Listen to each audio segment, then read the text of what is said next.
Hi kids, my name is Ranger Stephanie and today I want to welcome you to the Redwood Forest.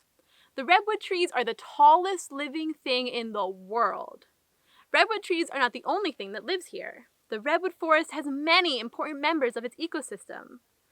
An ecosystem is a group of living and non-living things in a particular area.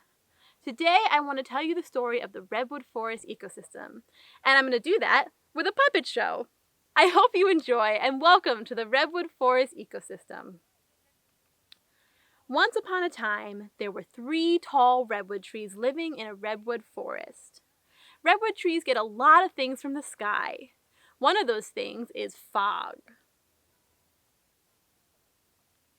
Here comes the fog moving through the redwood forest canopy. Fog is very important to redwood trees because it provides them with a lot of the water they need. Redwoods can use their needles at the top of the tree to collect the fog. Fog is one reason why redwoods are found in Northern California in the California fog belt. What is one reason you like where you live?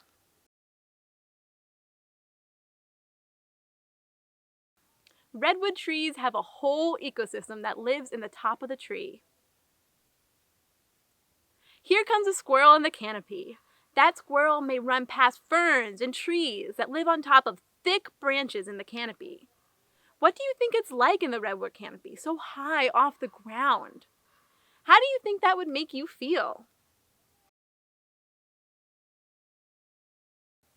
Redwood cones can also be found at the top of the tree. Here comes a redwood cone. Redwood cones are pretty small compared to the incredibly tall redwood tree. Each cone has many seeds in it that are only the size of a tomato seed. The cones will fall from the tree to the forest floor. Look at it fall to the ground. Now it needs to find bare soil, water, and sunlight to grow. This can be hard to do, so not many redwood trees are actually started from seed. Here comes a fire to help the seeds. The fire moves across the forest floor. Fire may be scary to us, but it is good for a redwood forest. Fire can help break down and burn up dead material and leave behind a nutrient-rich soil. Nutrients are important to help plants and animals grow. Nutrients are stuck in the dead material, but the fire releases the nutrients and puts them back in the soil. Fire can also make space for new plants to grow, like our redwood seed. Redwoods have thick bark that protects them from fire. The redwood may get scarred from the fire, but it is staying alive. This bark is like a redwood tree's superpower. What is one of your superpowers that helps you to be strong when things are hard? The fire is not killing the tree, but it does stress the tree out and leave fire scars and burls. Look at the fire scars and burls growing. The fire scars are blackened, burnt areas on the trees. The burls are growths and lumps that form on the tree. If a tree is stressed enough, a burl can create a clone to grow out of the original tree. This is very unique to redwood trees and is one reason they live so long. What is unique about you?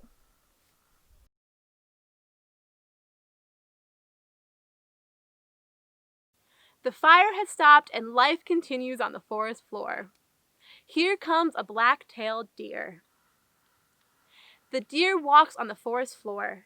It may eat some redwood sorrel and then leaves behind a gift, or what others might call poop. Now that there isn't a fire in the redwood forest, we need something to break down the dead material and this gift. That's why we have decomposers. Look at the banana slug, a small yellow slug, and the mushrooms on the ground. They can help break down dead material and make a new nutrient-rich soil. Decomposers may be small, but they are so important to the redwood forest ecosystem. What is something that is small and important to you?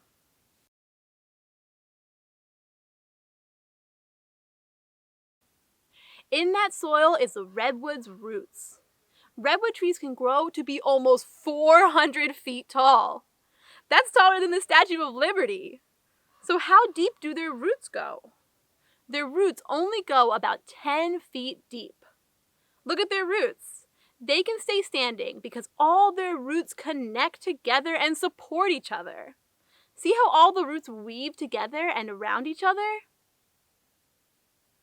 Redwood trees can share messages, nutrients, and water through their roots. That is why we see redwoods in a group and not alone, and it is why they are able to stay standing tall. How do you support other people?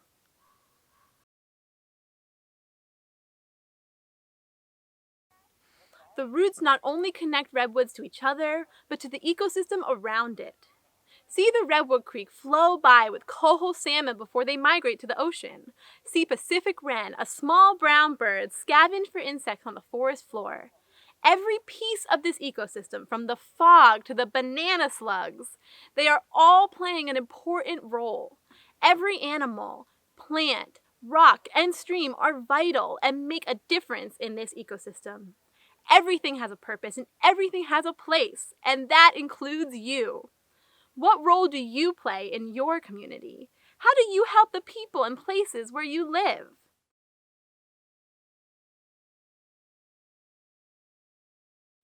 Thanks for coming to the Redwood Forest with us today. I hope you learned a lot, and we hope to see you again real soon.